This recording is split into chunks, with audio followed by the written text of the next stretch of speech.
But let's get some immediate reaction in the meantime by the former US ambassador to the UAE, Barbara Leaf. She's been on the program quite a bit in recent weeks. Barbara, it's good to see you again. So let's just start off with your reaction to yet another extension of the ceasefire.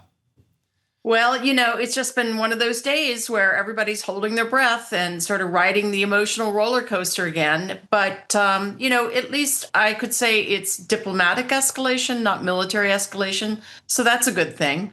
The Pakistanis and other regional governments are working this assiduously with urgency. I do think they're going to find a way out of this and get to the table. It just may take a couple more days. What do you think is going to be the key for that? Well, the problem is, of course, that the Iranians have sort of stuck themselves on the issue of the U.S. must lift the blockade before they'll come to Islamabad.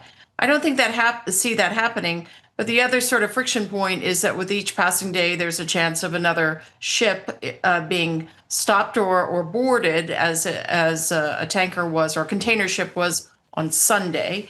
So that's a friction point. But I think, there's always a diplomatic off-ramp.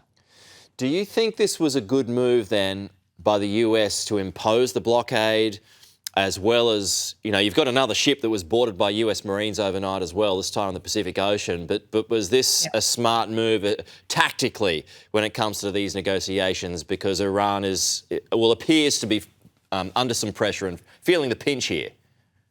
Sure. I mean, the problem with the blockade is it can be more of a friction point that gets in the way of getting to the table rather than an actual pressure point that softens their negotiation stance. I'm not opposed to it as such, but it would be better used as a leverage piece. So, as the president imposed it, he lifts it for the duration of the negotiations, for instance, and maybe that's what he'll end up doing.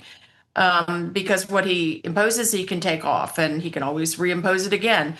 But keeping it in an open-ended fashion looks like it will just get to be an obstacle.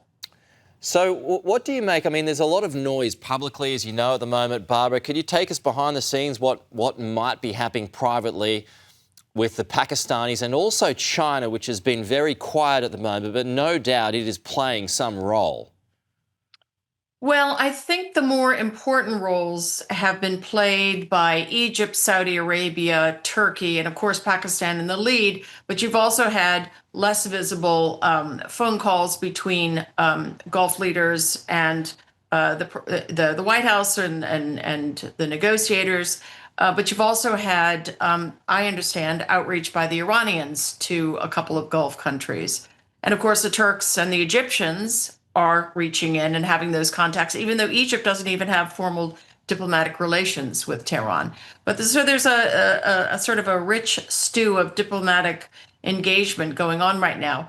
Completely invisible is what China is doing exactly. And I would say Beijing is not necessarily highly motivated to help the U.S. get out of this situation.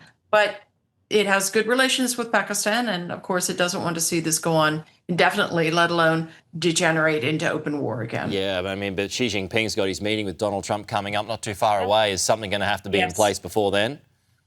I would think so. I would think so. Certainly the president will not want to go into a summit with all of this stuck and with the U.S. and the president himself looking stuck. Okay. Barbara Leaf, it's good, as always, to talk to you this morning. Thank you so much.